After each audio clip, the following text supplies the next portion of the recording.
tendre vers le dialogue national dans le sens de prendre en compte l'ensemble des préoccupations des Nigériens, à savoir la question sécuritaire. Aujourd'hui, dans nos pays, la plus grande préoccupation des citoyens réside dans leur quotidien, notamment la vie chère et aussi les questions sécuritaires. Vous savez bien qu'aujourd'hui, sur les 8 régions, près de 7 aujourd'hui au Niger sont dans une situation qu'on peut dire tendue, où les citoyens ne sont pas libres de leur mouvement à cause des groupes terroristes qui sévissent dans certaines régions. Et aussi les questions énergétiques. Ça, c'est même le président qui a quand même donné sa vision de ce que le Niger puisse retrouver son indépendance énergétique. Et aussi les questions des réformes dans le cadre de l'éducation nationale et la santé publique et autres.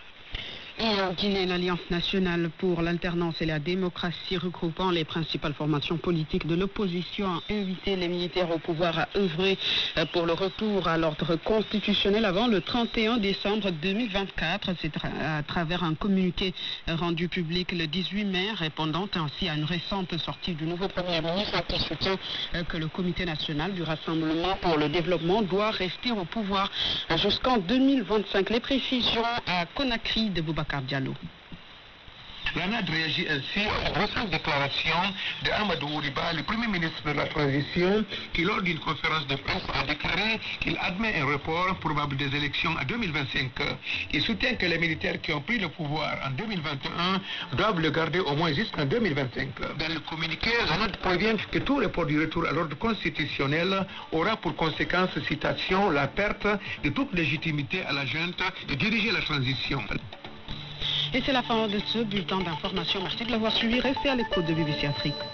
Bonjour à tous et merci de choisir votre magazine au cœur de l'actu. Ce mercredi 15 mai 2024, lors d'une conférence de presse, le ministre béninois des Mines Samou Sédou Adambi a annoncé l'autorisation de chargement du pétrole nigérien bloqué depuis plusieurs jours à Sémé-Podji dans le sud-est du Bénin. Cette décision a été précédée d'un bras de fer entre les deux pays voisins et la levée de l'embargo est provisoire selon les autorités béninoises.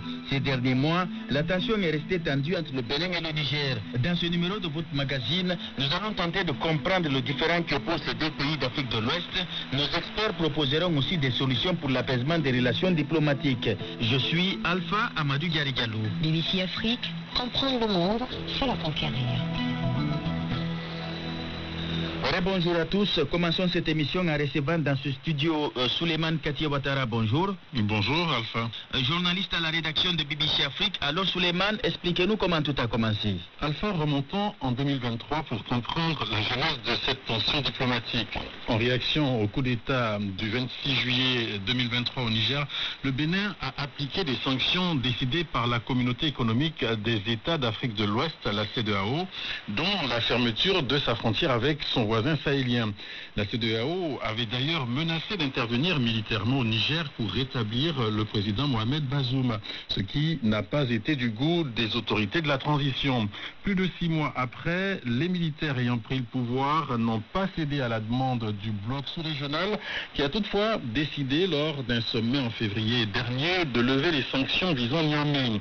Le Bénin a ainsi ouvert sa frontière, mais du côté nigérien, le blocus est maintenu. Le général Tiani avait déclaré que la frontière resterait fermée tant que le Niger jugerait que le Bénin constituait une menace pour servir de base arrière à des opérations de déstabilisation.